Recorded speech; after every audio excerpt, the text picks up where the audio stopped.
Alors moi j'ai un vrai coup de cœur pour la bastide de Saint-Sulpice. Alors c'est vrai que déjà quand on descend vers la rivière, on se retrouve face à la motte castrale et à l'ancienne ruine du château. Et l'intérêt majeur, c'est vraiment quand on prend le petit chemin au milieu de cet écrin de verdure et qu'on arrive face à l'entrée du souterrain médiéval.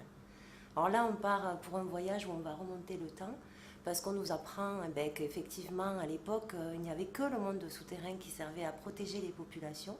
Donc on en a creusé des milliers, mais le seul que l'on peut visiter en Midi-Pyrénées, c'est celui de Saint-Sulpice. Alors on va passer une entrée défensive et là on est un peu stupéfait parce que l'ambiance est assez mystérieuse. On va traverser des galeries, des salles à vivre, on va voir des points d'eau aménagés, comment s'éclairer avec les niches à lampes, où on mettait les réserves de grains. Et on ressent une atmosphère assez particulière puisqu'on peut se mettre dans la peau de ce que les gens vivaient à l'époque.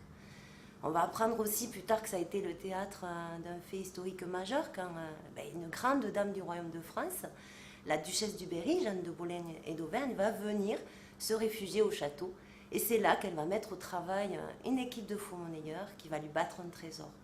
Alors comment elle a fait pour en arriver à survivre de cette façon? Si vous voulez le savoir, il faut absolument venir visiter le souterrain médiéval et surtout savoir qu'est-ce qui s'est passé par rapport à ce trésor.